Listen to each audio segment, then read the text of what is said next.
Hey guys, tonight we slip on a pair of hobnailed sandals, shave off whatever hair you thought was stylish, and find yourself standing in line as a recruiter squints at you in the hot sun of a Roman forum.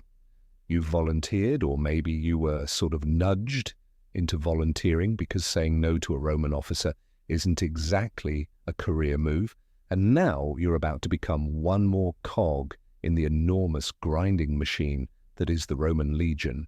Your life, as you knew it, over.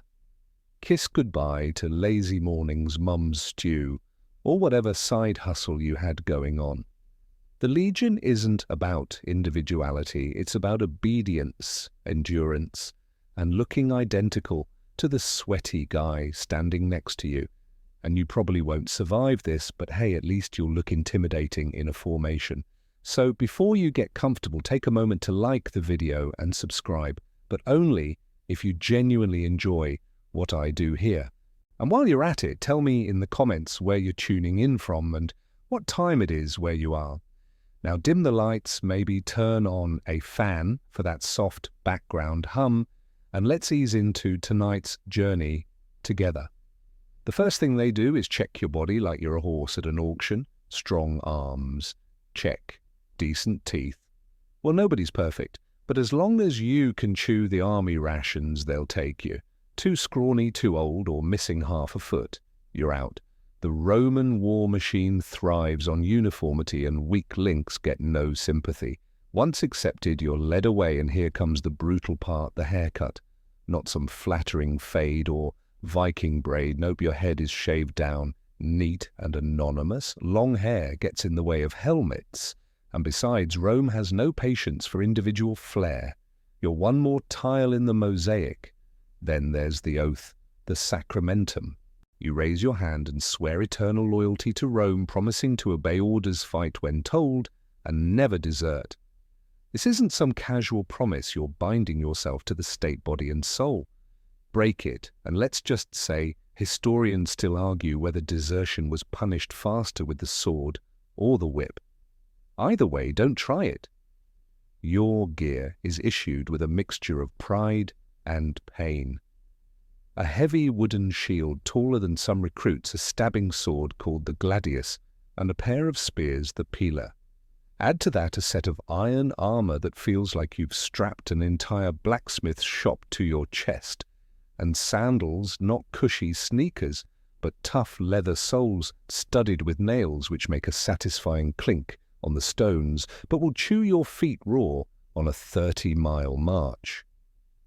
Speaking of which, you're not a soldier yet. You're basically an overgrown pack mule. The army piles your back with cooking gear, a tent pole, a shovel, and rations until you feel like you're carrying your neighbor's furniture. Romans had a saying, a soldier carries his world on his back. You personally are wondering if you'll still have a spine by sundown. The recruiter's job isn't done until he's marched you through the jeering crowd of civilians. Some cheer, some laugh, some pity you, and some, well, they're sizing you up like meat at the butcher. The message is clear. You're not your own man anymore. You belong to Rome. Funny side note, in some parts of the empire, legionaries were branded with a mark like cattle. Historians still argue whether this was done on the hand, the arm, or even the face. Whatever the case, it definitely killed the vibe of rugged, free-spirited warrior. You're basically government property now, with the receipt tattooed onto your skin.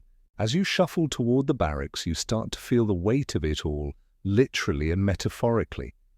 Every clang of your new armor, every scrape of your sandals on the pavement is a reminder that Rome doesn't just conquer with swords, it conquers with discipline, with uniformity, with sheer grinding numbers of men like you who all march in lockstep. But don't panic, for now you've got a cohort of equally terrified recruits at your side. Some grin nervously, some mutter prayers to Jupiter, and one guy is already regretting his life choices loudly enough that a centurion cracks him with a stick. Welcome to the Legion. Humor is allowed, but whining is hazardous to your health. And the centurion, oh, you'll get to know him. Picture a scarred veteran with a chest full of medals, a vine staff he uses more often than a modern coach's whistle, and a voice like thunder. He's the glue holding this chaotic gaggle of farmers' bakers and runaway apprentices together. He'll break you down, strip away whatever village habits you carried here, and hammer you into a soldier who fights marches and even breathes in sync with the man next to you. There's no turning back. The gates of civilian life are shut behind you, and ahead lies a brutal new world of sweat pain, and maybe, if you live long enough, glory. You've been drafted into the Roman Legion, and Rome doesn't take refunds. Your first sunrise as a Roman recruit isn't romantic. There's no soft glow of dawn warming your soul.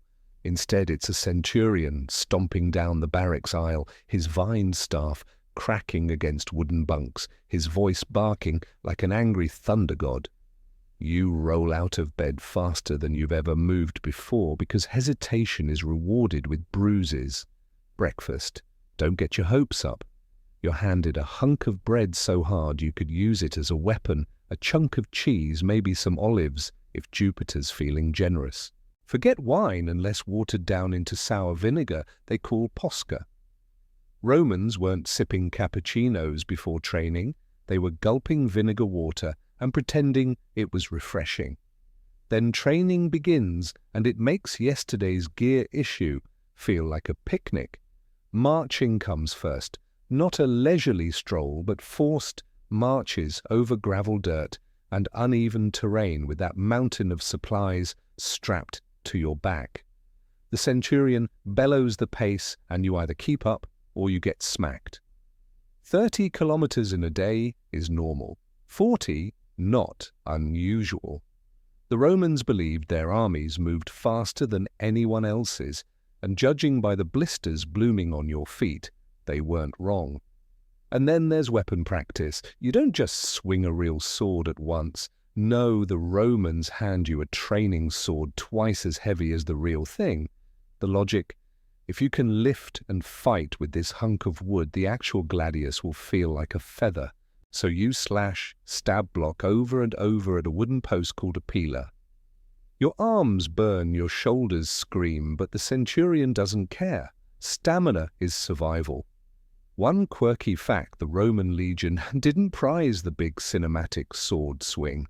Hollywood loves that overhand heroic chop, but Rome, they drilled you to stab. Quick, efficient, terrifyingly practical. A sword through the gut does the job better than a flashy hack. It's not glamorous, but it's brutally effective. And just when you think maybe you'll get a breakout, come the peeler, the throwing spears. You learn to hurl them so the iron shank bends on impact, making the enemy's shield both heavy and useless. It's genius, though. In practice, it means you're basically weightlifting spears and then sprinting to retrieve them. If you hated gym class in school, congratulations, you just enlisted in the original version. Now, don't think it's all weapons and marching. Romans were obsessed with discipline. Every morning, drill includes digging ditches, building camp walls, hauling stones, because they believed a soldier should double as an engineer. And here's the kicker: every single night, whether you're in friendly territory or hostile lands, the Legion builds a fortified camp from scratch. Trenches, ramparts, palisades, the works. Which means, surprise, you're also on construction duty every day for the next couple of decades. Historians still argue whether recruits actually hated the construction part more than the combat training. It's one thing to get stabbed by a barbarian, it's another to shovel dirt for 8 hours under the Mediterranean sun, knowing you'll just tear it down the next morning. Between drills, you're shouted at for your posture, for your stance, for how you hold a sword, even for how you breathe. Yes, the Romans trained you to inhale and exhale in rhythm with the march. It sounds ridiculous, but synchronized breathing keeps 5,000 men moving as one, and that's terrifying to anyone watching. Imagine being the enemy, hearing the unified stomp of 10,000 hobnailed sandals hitting the earth like a heartbeat of doom. Of course, jokes sneak in even here. One guy quips that the bread is so hard he could use it to patch the fort wall. Another bets you'll pass out first during sword drills. Humor keeps you sane, though it's dangerous because the centurion has no sense of humor. If he catches you laughing, you'll be carrying rocks until sunset. As the weeks drag on, something shifts. At first, you're a bumbling villager tripping over your own shield, but slowly, painfully, you grow stronger. Your shoulders toughen your calves not into stone, and that ridiculous heavy wooden sword starts to feel manageable. You even start to stab the training post with real menace, like maybe you could hold your own in battle. But don't get cocky. The centurion watches closely, and he's seen thousands of recruits. He knows who's shaping up and who's likely to collapse on their first campaign. The Roman legion doesn't tolerate weakness. If you can't hack it, you're dismissed, shamed, and sent packing. And yet for those who endure, pride begins to grow. You're part of something larger, a machine that conquers not by luck, but by relentless discipline. Every blister, every bruise, every aching muscle is proof that you're being molded into a soldier of Rome. By sundown, you're bone-tired, covered in dust, and praying your sandals hold together. But as you collapse onto your bunk bed, brick in hand, you realize you've survived another day. Tomorrow the routine repeats, marching, stabbing, digging, sweating, surviving. Slowly you're becoming less a man, more a legionary. You think you're tired now. Wait until your centurion decides it's time for your first long march. Not the practice ones you've been stumbling through with blisters and sore calves. This is the real test. Rome's army didn't just win battles, it won by arriving faster, sharper, and scarier than anyone thought possible. At dawn, the orders bark through camp gear up. That means the full sarcina, the legendary Roman pack. Imagine strapping your life to a pole and hauling it on your shoulder. Inside, your cooking pot spare, clothes, rations, digging tools, stakes for building camp walls, and sometimes even a millstone for grinding grain. Altogether, you're lugging around 30 kilograms, about the weight of a small child who really doesn't want to be carried. The Romans had a brutal nickname for this, Muli Mariani Marius's mules, after General Marius, who reorganized the army and made every soldier carry their own load. The insult stings, but it's accurate. By the time you've been trudging for an hour, sweat dripping down your nose, you feel exactly like an overloaded donkey. The march is relentless. No chatting, no strolling. The centurion keeps pace like a human metronome, and if you fall behind, you'll get a personal introduction to his vine staff. 10 miles, 15, sometimes 20. And here's the kicker. You're not just walking. You're learning to march in perfect formation, shield and pylon balance, step after step, in sync with hundreds of others. The rhythm becomes hypnotic, like the ground itself is drumming under thousands of sandals. Every so often, the officers call a halt. Not to let you rest. No, that'd be too kind. It's to check your spacing, tighten your lines, or scream about how sloppy your shield grip looks. By the third halt, you begin to fantasize about throwing your bread brick at the centurion's helmet. You don't, of course. That'd earn you a flogging, and those Roman whips weren't for decoration. But here's the astonishing part. Somehow you don't collapse. Sure, your shoulders ache, your thighs burn, and your sandals feel like torture devices, but the rhythm keeps you going. And maybe, just maybe, you start to feel a weird sense of pride. You glance sideways and see your fellow recruits, trudging in step faces, grim packs, bouncing. You're all miserable together, and in that misery, you're becoming something like brothers. Now, Romans didn't just march for the sake of suffering. The long marches were meant to prepare you for campaigns where covering ground quickly could decide the fate of an empire. Historians still argue whether Roman speed came more from strict training or sheer fear of punishment. Either way, armies recorded as moving 30 miles a day sound almost superhuman. And then comes the surprise. After marching all day, you're told to build camp. Yes, again. dig trenches, set up palisades, raise tents. Your arms feel like lead, but Rome doesn't care. The Legion never sleeps in the open like barbarians. Order, discipline, and security come first. The ground is hacked into submission until the camp looks like a miniature city.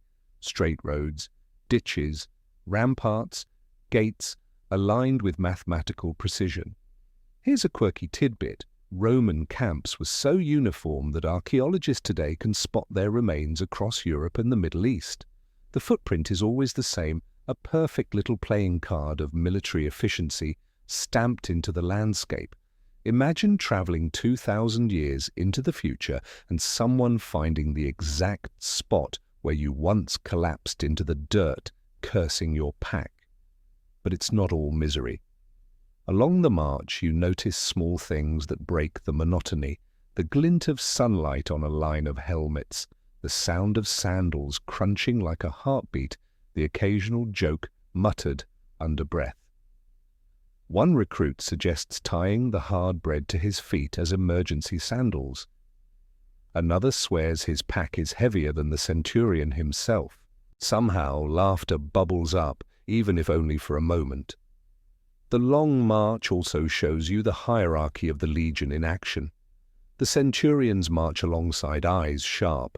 The standard-bearers carry the signa, the eagle, and symbols of your cohort held high, shimmering in the sun.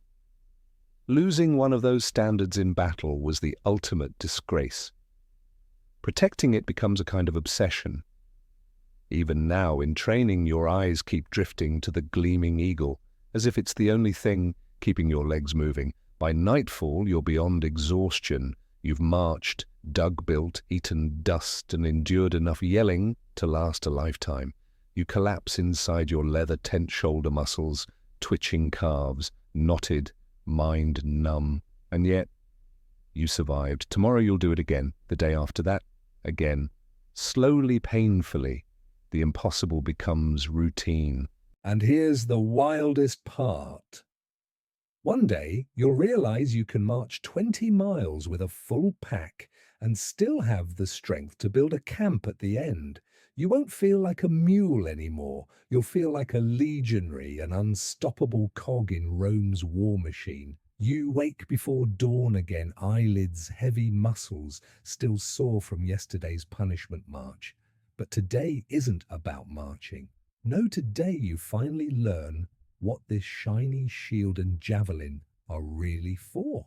Weapons training, Rome's favorite way of reminding you that soft hands don't win empires. The training ground isn't some nice flat field. It's a pit of packed dirt surrounded by posts, the air thick with dust and sweat. In the center, rows of wooden poles stand upright, each one scarred with cuts and dents. They call them pila muralia when they're stakes for camps. But today, they're your sparring partners. First lesson, the pilum. That javelin isn't just a sharp stick, it's a Roman engineering marvel. Long, iron shank wooden shaft designed to bend on impact so the enemy can't throw it back. Smart, right?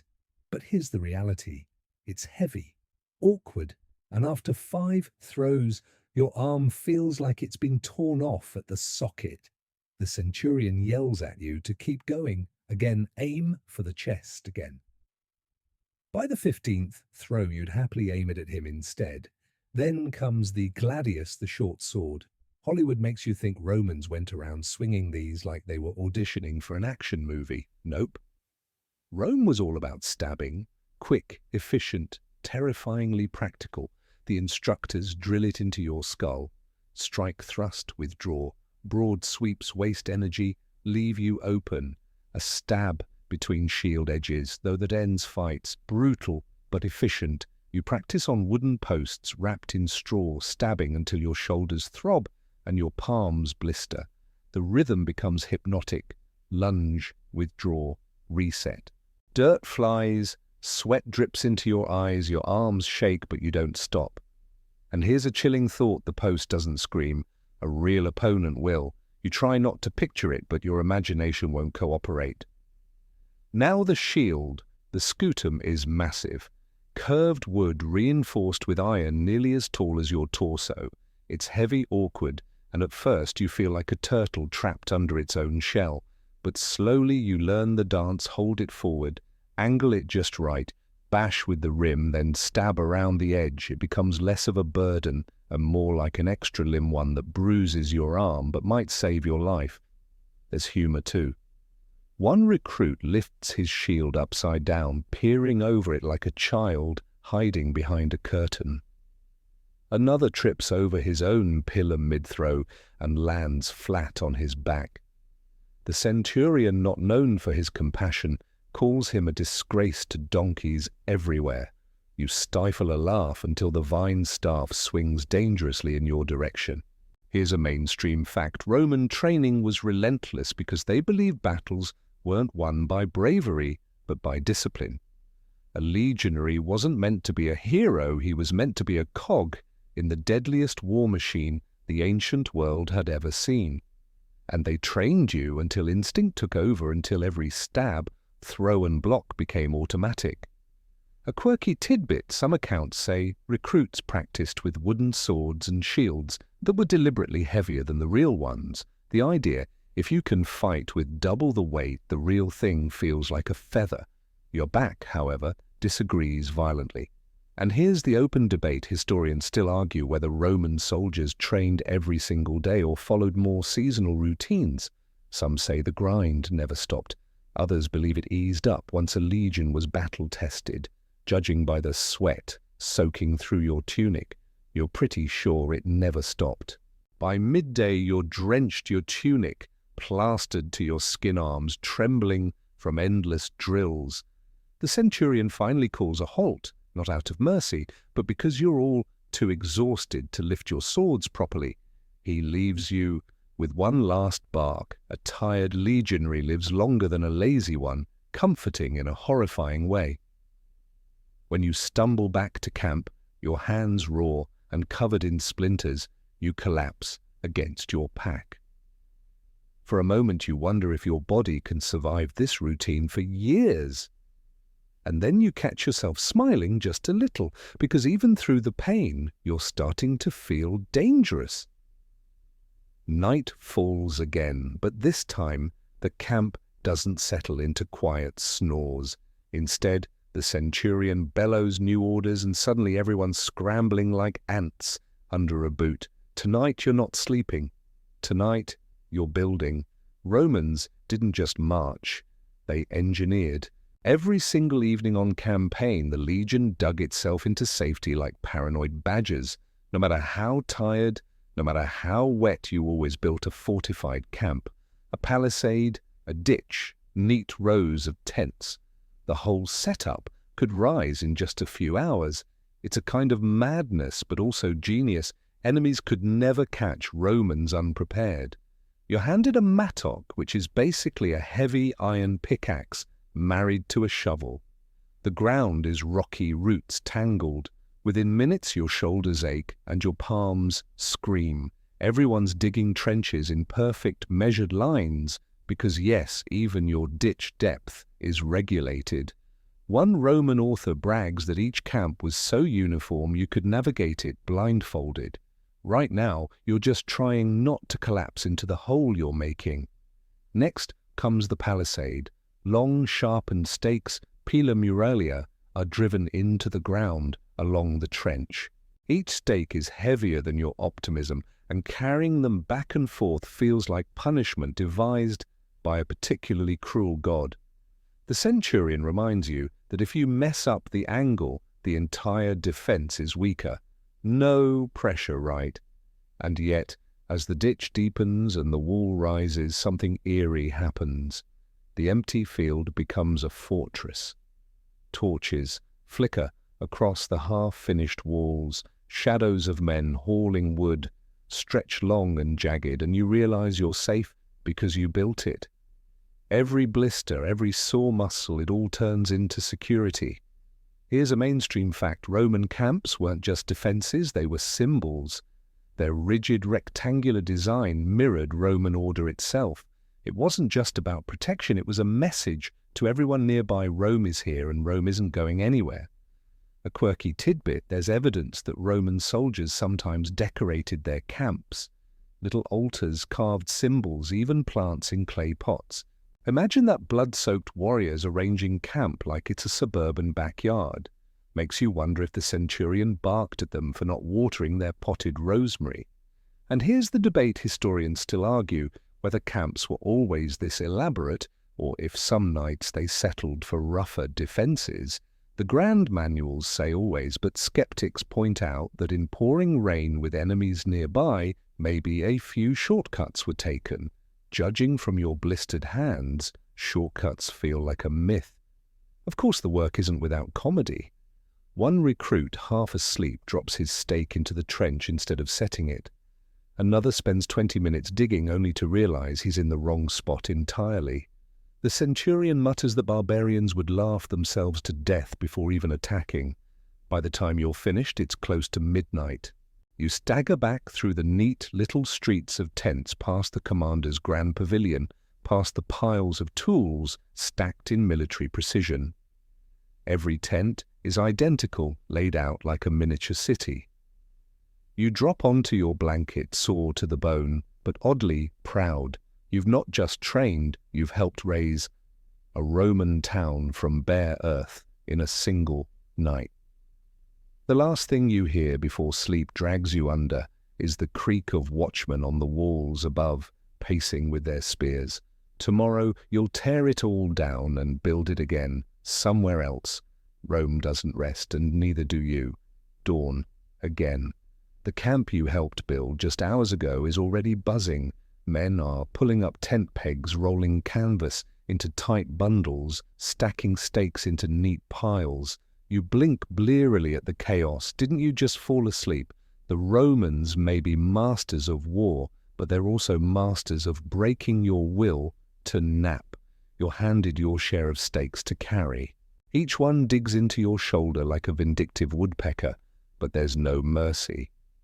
The camp dismantles with the same efficiency it was built. Rows of tents vanish, trenches are filled, the walls collapse inward. In just a couple hours, the neat fortress becomes an empty field again, leaving no trace but churned earth. A whole town erased overnight like magic. If you didn't see it with your own eyes, you'd never believe it happened. And now comes the part everyone dreads the march. You line up in formation, the centurion pacing the front with that same "I enjoy your suffering" expression. The courtesan raises his curved horn and blasts out a note that feels like your cue to start regretting all your life choices. The legion lurches forward step by step, mile after mile. Your pack, remember that monstrous sarcener with 60-80 pounds of gear, feels heavier by the second. The pole digs into your hand, the pans clang against your knees, and sweat stings your eyes. Roman soldiers were called Marius's mules for a reason. You're not just walking, you're dragging an entire household on your back. The column stretches for miles, shimmering in the morning heat. Spears, shields, and helmets flash like a metal river winding across the countryside. There's a rhythm to it: left foot, right foot. Breathe, curse, under your breath, repeat. The centurion occasionally shouts to keep the pace steady. A straggler gets a sharp whack from the vine staff. Motivation, Roman style. Here's a mainstream fact. A Roman legion on the march could cover up to 20 miles in a day. That's nearly a marathon in full armor under the sun, carrying the equivalent of a refrigerator strapped to your back. And people complain about modern hiking boots. A quirky tidbit: Roman soldiers sometimes sang bawdy marching songs to keep spirits up. Surviving fragments suggest they weren't exactly family-friendly. Think campfire humor mixed with your mom jokes. Historians admit some lyrics were so offensive that scribes refused to copy them down. Imagine being roasted by an entire legion in harmony. And here's the debate historians still argue: how strict the march pace actually was. Some claim centurions pushed soldiers mercilessly to hit quotas, while others suggest more breaks and flexibility. Either way, from your perspective, it feels like you're being driven across the earth by angry drill sergeants who hate feet. Around midday, you finally halt. The men drop packs with a collective groan, gulping down water from their leather flasks. Some chew dried figs, others gnaw on hunks of barley bread that could double as paving stones. A few desperate souls collapse on the grass, staring blankly at the sky, like they're reconsidering every decision that led them here. And yet, despite the misery, the march has its strange beauty. The clink of iron, the pounding rhythm of boots, the endless horizon. You're part of something immense, something unstoppable. From a distance, the Legion must look like a machine rolling across the land, devouring miles with perfect precision. Then, as if to remind you, this is no ordinary stroll. A scout gallops past with urgent news. The centurion shouts, the horn blasts again, and suddenly the column shifts formation. Shields tilt peeler are readied, and you realize you're not just walking today. There might be fighting ahead, and just like that, the ache in your feet is forgotten. Adrenaline surges. The Legion isn't just a marching caravan, it's a beast waiting to strike.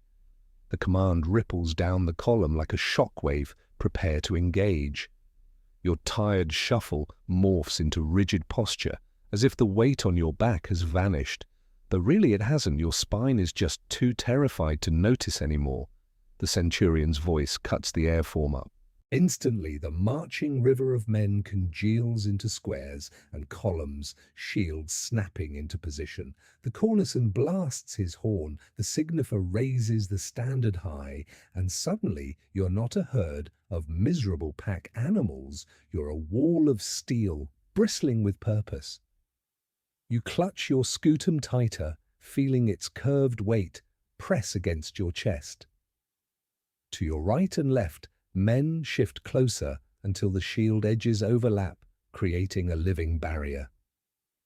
You can hear the scrape of iron against leather, the harsh breathing, the muttered prayers to Jupiter Mars, or even to that random household spirit someone swears has always protected their family goat.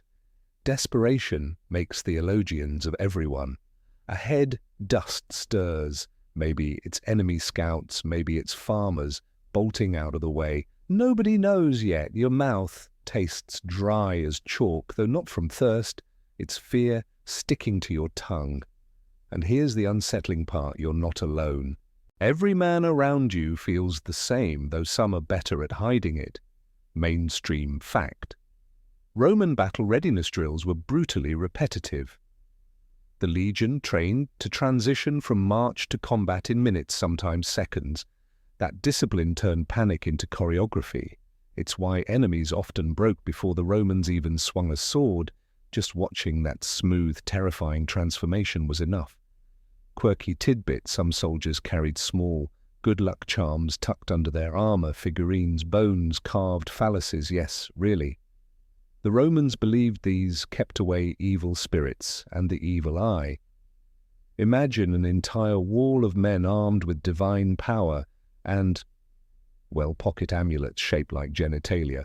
Mars would be proud.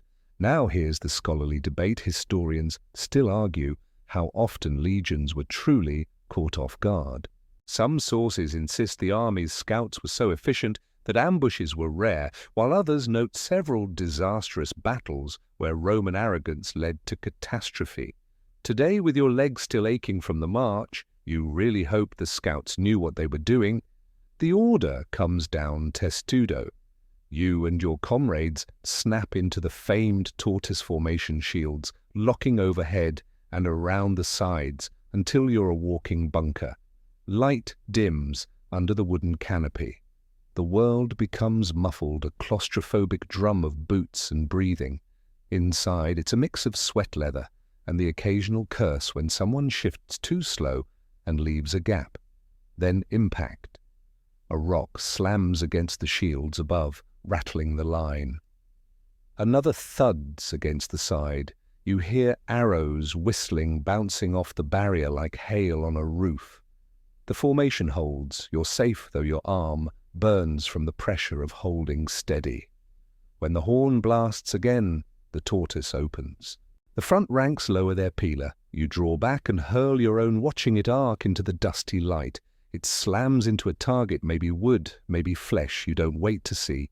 A second peeler follows, thrown from the next rank, then swords come out. Your gladius feels suddenly very small in this enormous moment. You advance, step by step, shield by shield. The Roman wall surges forward. The clash is deafening. Metal on wood screams the push of bodies.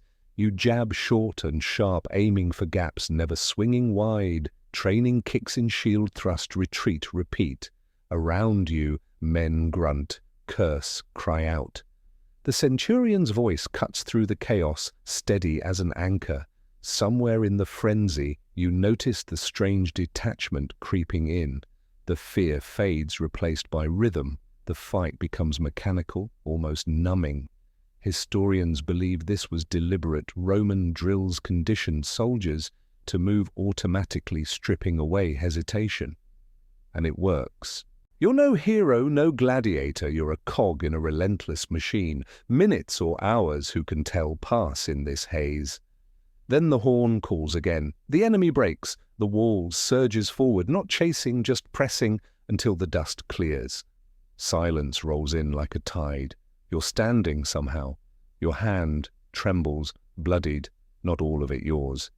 Around you, shields a dented peeler, broken men limping.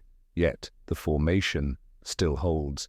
And here's the chilling truth. The battle was brutal, but it was just another day for Rome. Tomorrow you'll march again. Tonight you'll build camp again. The machine doesn't stop, and you are part of its gears. The silence after battle is almost stranger than the clash itself. Your ears keep ringing with phantom shouts and the imagined hiss of arrows, but what surrounds you now is a restless quiet. The centurion barks the order to withdraw and regroup, and like clockwork, the battered cohort falls into shape. You march past the field you just fought over. Here lies the proof of Rome's efficiency: scattered weapons, broken shields, discarded sandals, and a few unlucky figures sprawled in the dirt. Some are Romans, but most are not. You don't stare long. You've been warned, don't look too closely, don't dwell too long. Just keep moving. You're not a philosopher, you're a cog in the machine, and the cog must keep turning. Back at the rally point, the Medici army doctors set up their makeshift tents. Men queue with cuts, bruises, and punctures. The system isn't perfect, but it's more advanced than you expect. They've got bandages, surgical tools, and even wine or vinegar for cleaning wounds. It stings like betrayal, but at least it keeps infection at bay sometimes. Mainstream fact: Roman military medicine was ahead of its time. They pioneered the use of field hospitals, valetudinaria, within army camps, ensuring soldiers could recover faster and return to duty. Some of their techniques, like antiseptic wine washes, were remarkably effective, though not exactly pleasant. Quirky tidbit: one common treatment for fatigue and weakness was a mixture of crushed herbs and ground animal bones. Yes, you might end up drinking powdered cow shin in your wine. Soldiers swore by it. You're not so sure. Scholarly debate historians still argue just how effective these medical practices were. Some accounts praise Roman doctors for saving countless lives, while others suggest survival rates weren't much better than rolling the dice with a village healer. Either way, when your buddy next to you has a javelin wound, you're grateful for someone with a scalpel, and not just a healing prayer. Once the wounded are seen to, the rest of you drag lumber and dig ditches to build the night's camp. Again. No matter how exhausted you are, the Romans never sleep unfortified. Stakes rise, trenches deepen, tents go up. By now it's almost muscle memory. One man hammers, another digs, another stacks. The discipline is a kind of armor in itself. Food comes next. The rations are dull, hardtack biscuits, some dried vegetables, maybe a strip of bacon if you're lucky. It's nothing like the feasts back in Rome, but you're too tired to complain. Bread, salt, and wine taste divine after a day of marching, fighting, and digging. And anyway, you probably lost 10 pounds in sweat alone. Then comes the most human moment, the fire circle. Once the chores are done, soldiers cluster together, passing wineskins and trading stories. You're drawn into the glow, the laughter, the absurdity. Someone mimics the centurion's bark. Someone else swears he saw a barbarian slip on his own spear. You laugh harder than you should. It's not that funny, but exhaustion makes everything hilarious. There are songs too, though not the elegant ballads of poets. These are rough chants, marching tunes, crude verses that would make your grandmother faint. Yet there's comfort in the rhythm, in the unity. You're no longer just a weary body. You're part of a brotherhood, bound by dust, danger, and shared suffering. The camp settles slowly. Guards are posted, the rest crawl into tents. The stars wheel overhead, cold and indifferent. You lie down on a straw mat, armor at your side, sword within reach. Sleep comes in ragged fits, broken by dreams of shouting and clashing shields. Here's the cruel punchline: you'll wake tomorrow and do it all again. The march, the drill, the fight, the camp. Rome doesn't rest, and so neither do you. The empire feeds on your sweat, your discipline, your willingness to rise after every fall. You're not a hero, but you're something more enduring, a soldier in the relentless machine of the Roman legion.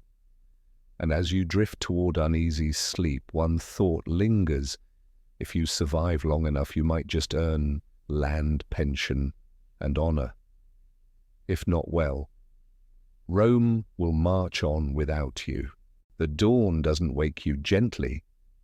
It never does. A trumpet call jolts you upright, cutting through whatever dream you were clinging to.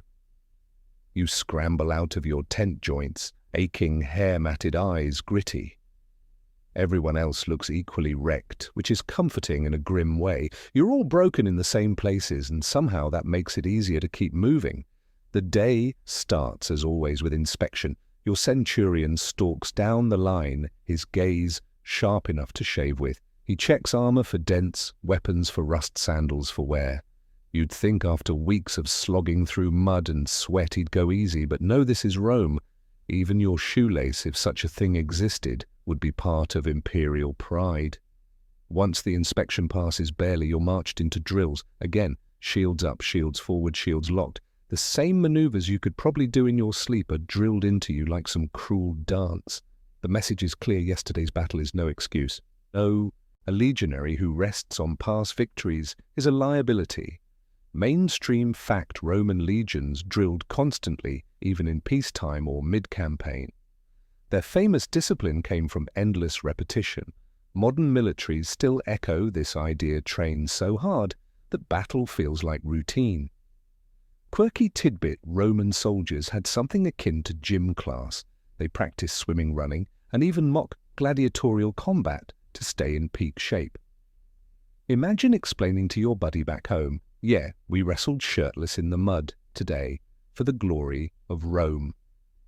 Scholarly debate, historians still argue how much of this daily grind was practical necessity versus sheer psychological control.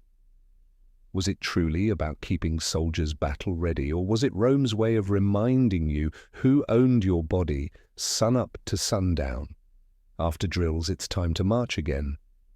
You groan, your calves scream, but off you go. Mile after mile, the horizon never seems closer. Dust fills your mouth until you're chewing it. The leather straps of your pack cut grooves into your shoulders. Still you keep pace. If you falter, the vine staff will find you. Along the road, you pass villages. Sometimes people come out to watch farmers, merchants, children gaping wide-eyed at the gleam of Roman armor.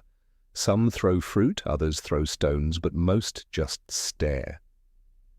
You wonder what they see: conquerors, protectors, a storm passing through. To you, it's just another reminder that you're the visible face of Rome's vast appetite.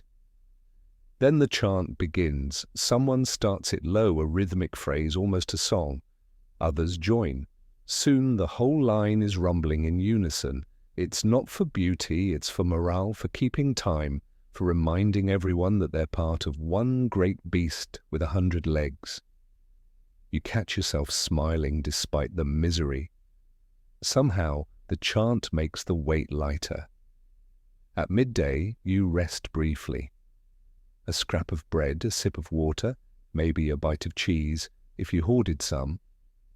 Then you're back up. No time for napping. The road is endless, but the destination looms another frontier, another assignment, another piece of the Empire's puzzle. Evenings are sometimes better. If you're lucky, the locals sell goods outside the camp.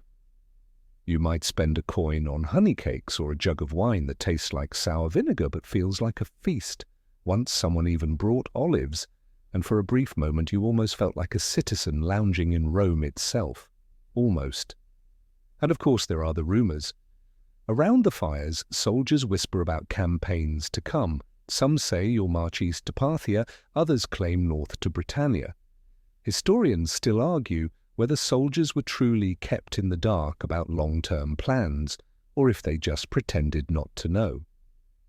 Either way, for you the uncertainty is constant. The only certainty is that Rome always wants more. When darkness falls, you're back in your tent. Muscles ache, but you feel strangely proud. Today you didn't fall out of step, didn't drop your shield, didn't crack under the centurion's glare. That might sound small, but in the Legion, survival is made up of small victories.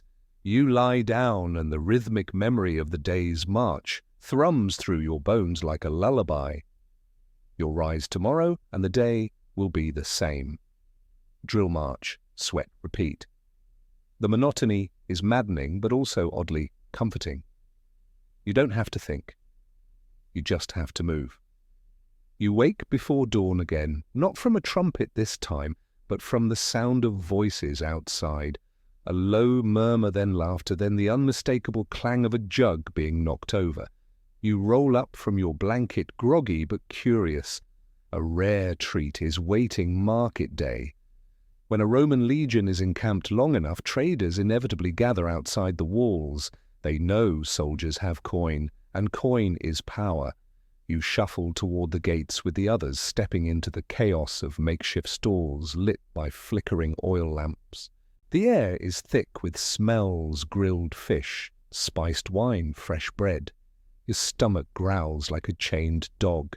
Merchants call out in a dozen languages, Syrians selling dates, Gauls hawking cheese, Greeks promising olive oil that would make the gods jealous. Some locals look nervous selling to their conquerors, others are bold. Knowing Rome's presence guarantees protection from bandits, everyone is here to profit off your sweat. Mainstream fact. Roman camps attracted Cannabe civilian settlements of traders' families and opportunists who lived off the needs of soldiers. Many eventually grew into full Roman towns. Imagine a modern military base, except instead of fast food chains, it's amphorae of wine and tunics for sale. Quirky tidbit, Roman soldiers sometimes bought souvenirs. Dice carved from bone amulets shaped like phalluses, yes, really even charms against bad luck. Picture a hardened veteran dangling a lucky chicken bone on his pack. Not intimidating until you realize it worked for him so far. Scholarly debate historians still argue whether this bustling camp economy was encouraged by commanders or merely tolerated.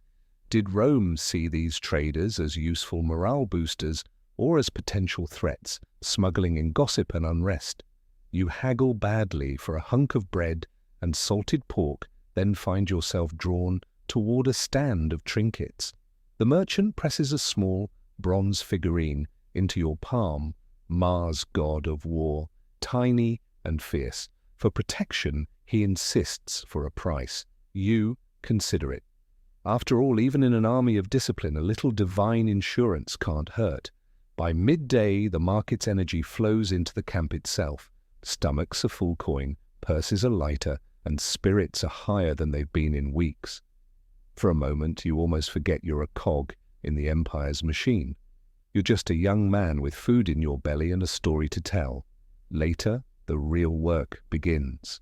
The centurion announces construction duty, because if you thought soldiering was only about fighting, you're sorely mistaken. Rome doesn't just march, it builds.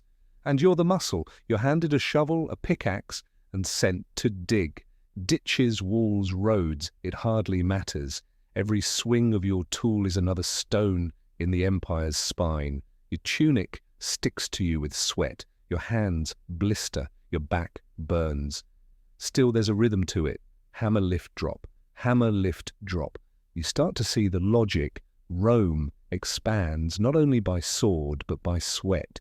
Mainstream fact, Roman soldiers were also engineers. They built aqueducts, roads, bridges and fortresses.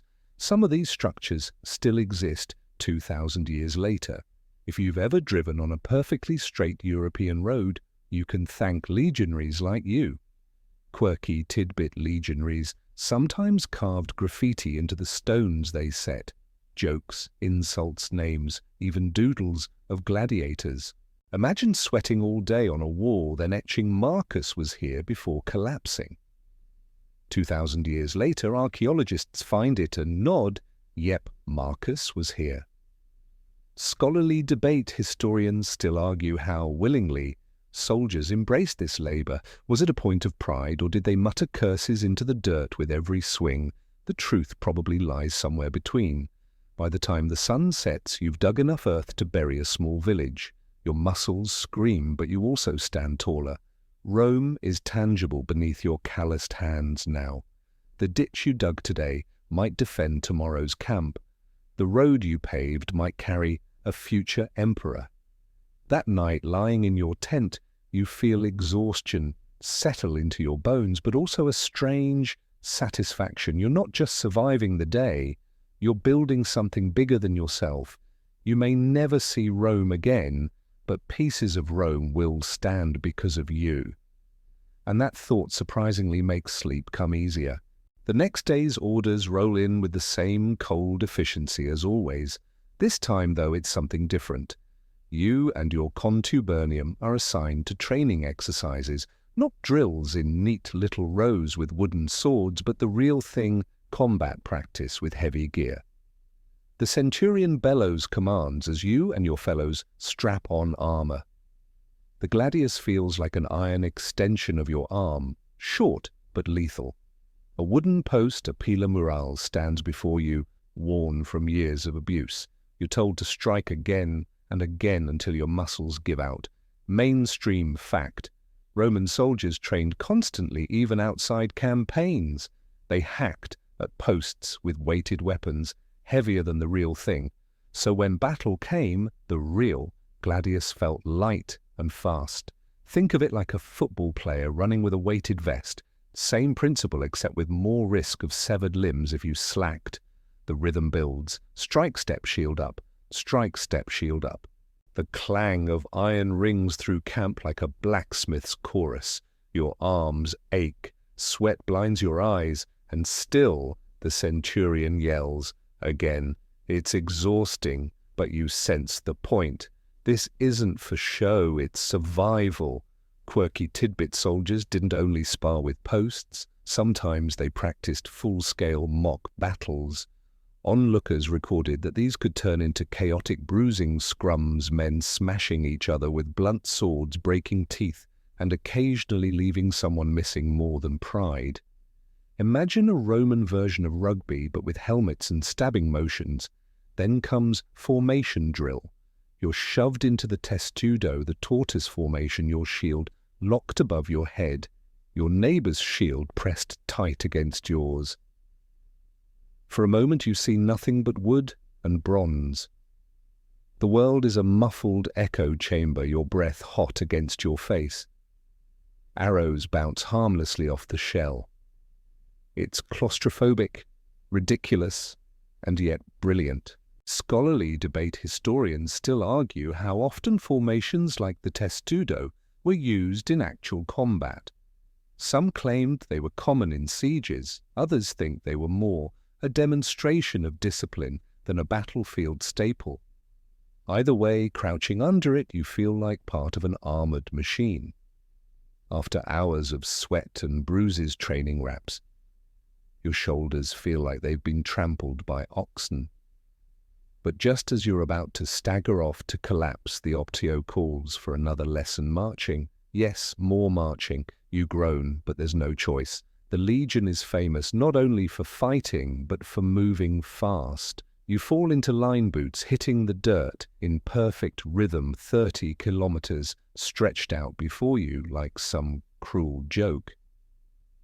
Mainstream fact: Roman legions could cover 20 miles a day, fully armed building camp at the end. This mobility let them strike where enemies least expected. Imagine the terror of hearing that the Romans, who you thought were days away, were suddenly camped at your doorstep. Quirky tidbit: legionaries sang while marching. Sometimes bawdy songs about commanders, sometimes chants to keep time. There's a record of troops mocking Julius Caesar's affairs as they tramped behind him.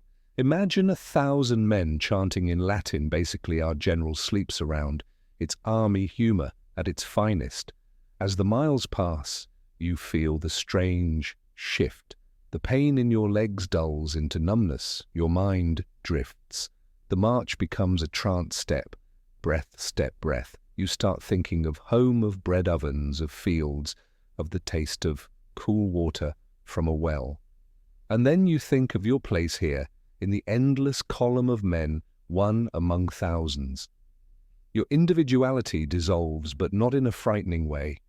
It's oddly comforting. You are not alone. Every blister, every drop of sweat is shared by the man beside you.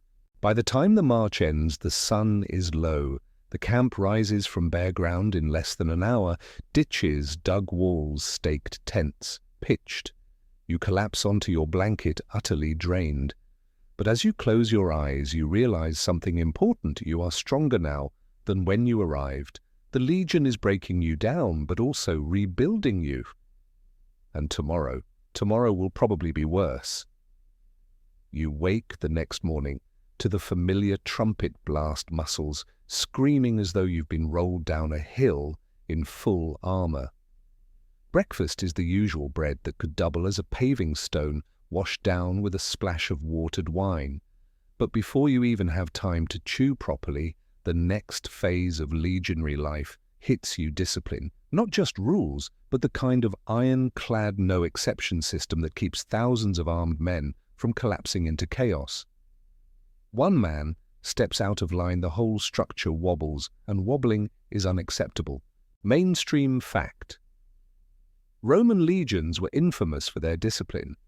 Punishments ranged from fines to flogging to execution in extreme cases. One of the harshest was decimation, where 1 in 10 men of a disgraced unit was executed by their comrades. It was rarely used, but the fact it existed says a lot. The centurion calls for silence, and suddenly the morning transforms into a theater of fear and order. A soldier from another contubernium has been accused of stealing extra rations.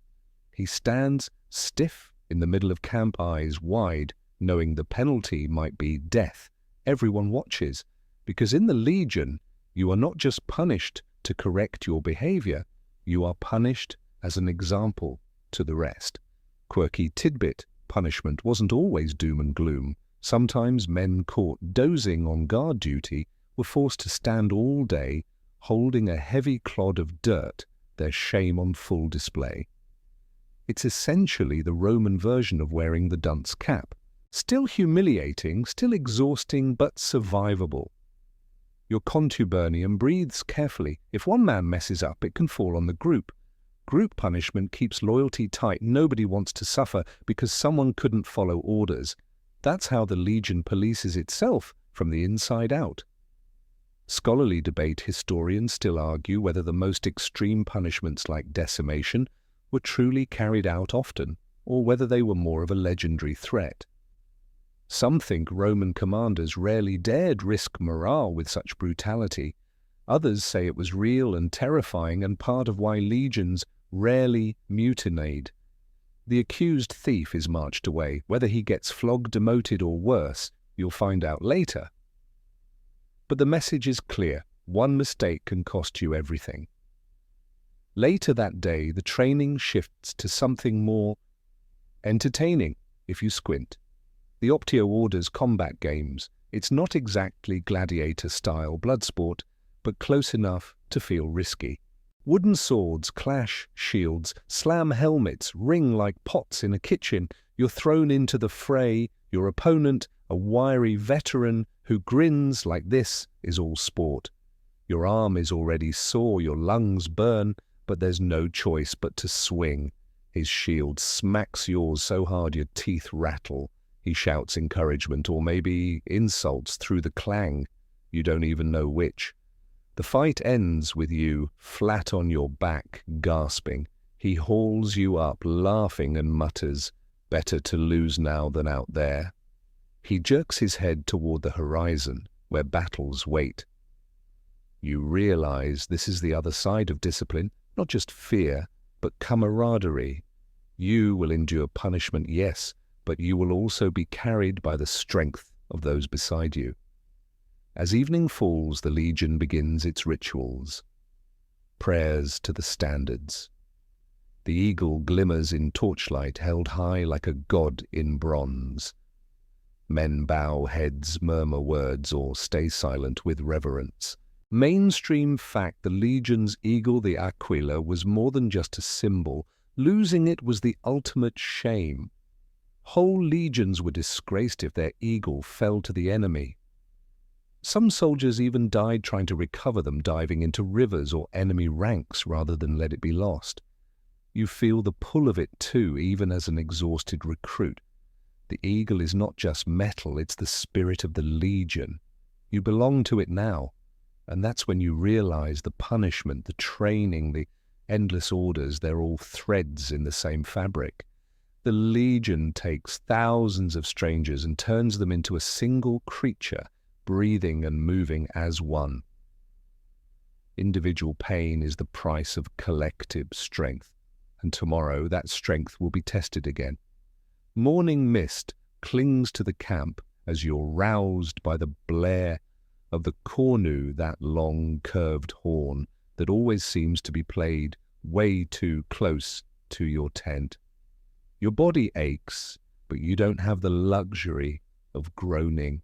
Today the centurion barks, you march. Not just a stroll, this is the dreaded full kit march, the ITA.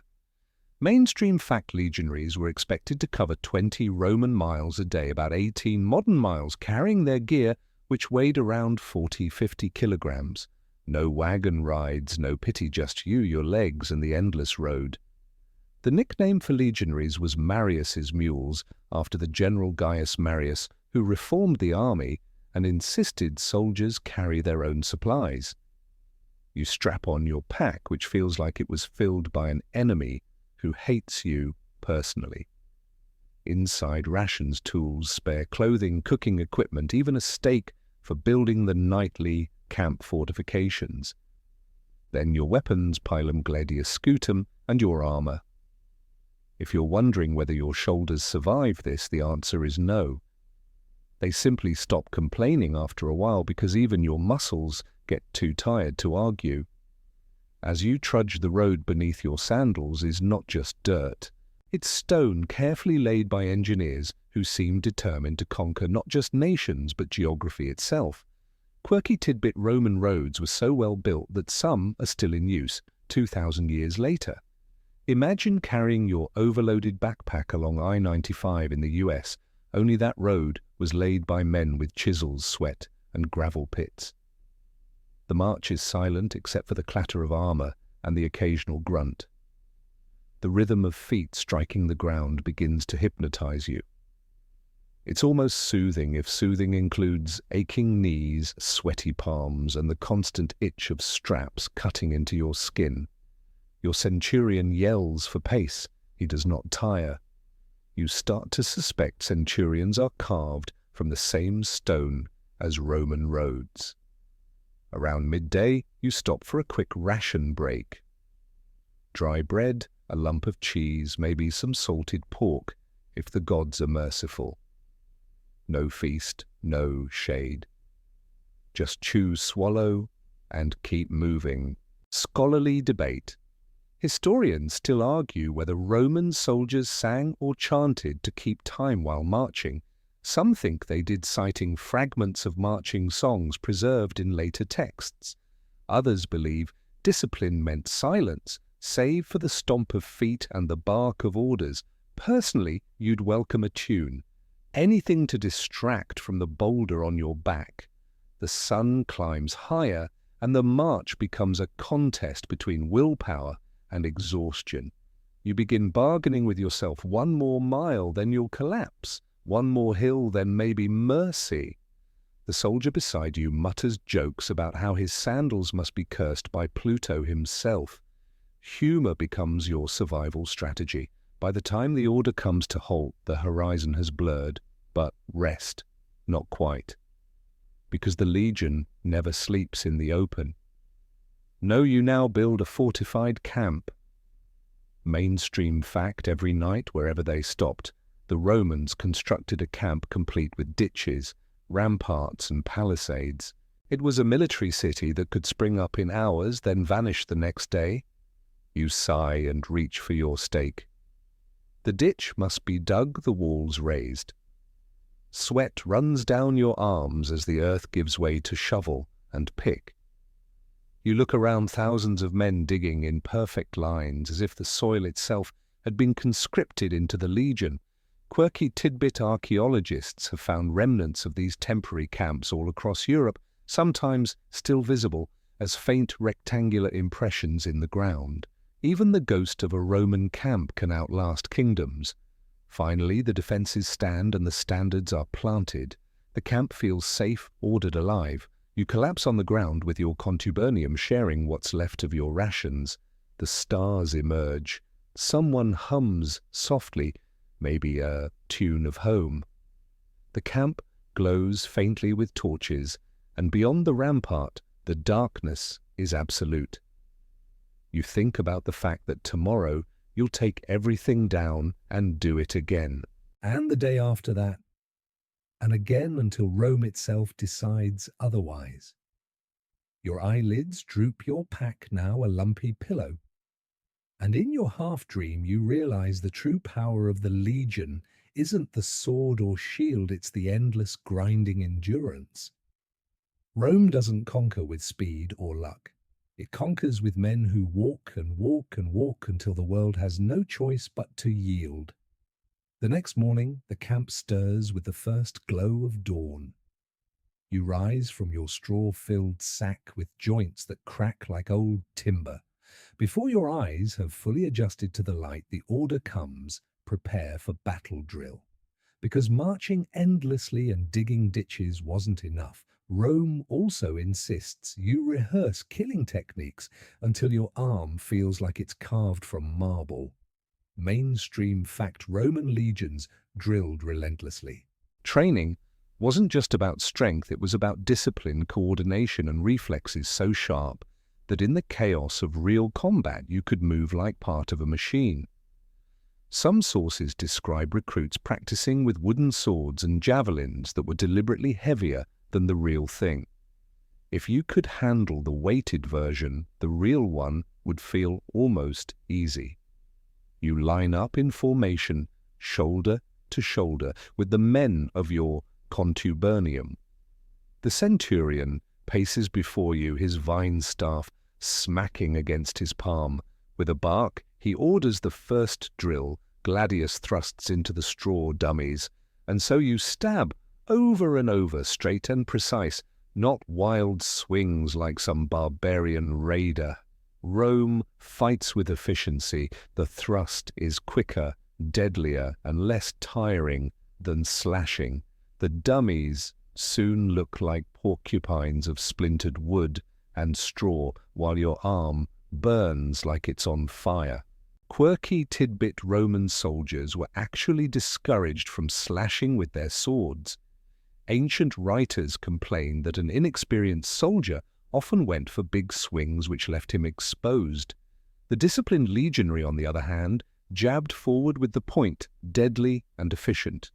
Imagine being corrected by your sergeant not because you didn't stab enough, but because you tried to swing too much. After thrusting drills come shield maneuvers. You raise your scutum, locking it with the men on either side. Together you form an unbroken wall of curved wood and iron. The centurion orders a testudo, the famed tortoise formation. The front rank keeps shields ahead, the second and third ranks raise theirs overhead, and suddenly you're inside a wooden shell.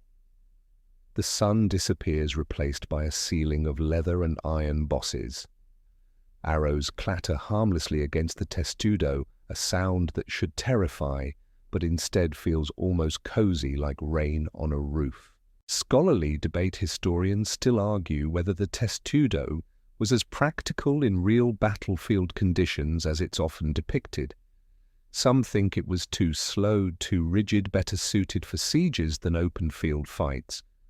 Others argue it was a psychological weapon, intimidating to enemies who saw an advancing fortress of men. Either way, you stand sweating inside it, wishing the centurion would stop barking about tightening the line. Next, peeler practice. The heavy javelin weighs in your hand, and with a grunt, you hurl it at the wooden targets. The design is clever. The iron shank bends on impact, so enemies can't just pick it up and throw it back. But today it only means your shoulder screams after every throw. The targets sprout crooked spears like hedgehogs. Then mock combat. Pairs of soldiers face off wooden swords clacking like angry metronomes. The centurion stalks through the ranks, correcting stances, yelling about precision. You spar against a fellow recruit, both of you panting, swinging, blocking, thrusting. He lands a solid tap on your thigh, and you hear the centurion bark your name, followed by the word careless. Congratulations, you'll probably be running extra laps after. By midday, your tunic clings to you with sweat, and your hands are blistered despite the leather wrapping. Training halts only long enough for a cold ration of bread and water before resuming. You groan inwardly, but you also notice something: the movements are becoming easier. The gladius feels less foreign in your hand, the shield less like a burden and more like a second skin. Quirky detail. Roman legionaries sometimes practiced marching in full armor while carrying weights twice as heavy as their actual gear. The logic was brutal but effective. If you could survive the training, battle itself would feel almost merciful. Finally, as the sun dips low, the drill concludes. You stagger back to camp, every muscle trembling. Yet amid the exhaustion, there's a strange pride. You realize Rome's true genius wasn't just roads, aqueducts, or shiny marble statues. It was this taking an ordinary farmer, shepherd, or city loafer and hammering them into a cog in the deadliest war machine of the ancient world. As you sit with your contubernium gnawing on a ration of barley porridge that tastes only slightly better than gravel, one of your comrades cracks a joke. If we trained any harder, Jupiter himself would quit. Laughter ripples through the group, because humor, it turns out, is the only shield you have left after a day like this. Night falls. The campfires flicker shadows dancing on the leather tents. Your arm aches too much to lift your spoon. Your legs threaten to cramp if you so much as blink. But your heart beats. Steady your mind, already rehearsing tomorrow's drills. You know Rome doesn't win battles in bursts of glory. It wins them here, in the endless repetition of sweat, steel, and discipline, where the sword thrusts in sleep as much as in waking. Morning mist coils low over the camp, seeping into your lungs like damp wool as you wake. This time, though, there is a tension humming in the air, heavier than the clang of hammers or the centurion's bark. The drills are set aside. Today is not about practice. Today is about proving Rome's machinery works when the enemy isn't straw-stuffed dummies, but flesh and blood warriors glaring at you from across a field. You are marched in silence to the edge of a wide plain. Your armor creaks, the weight no lighter than before, though your shoulders have grown used to the burden.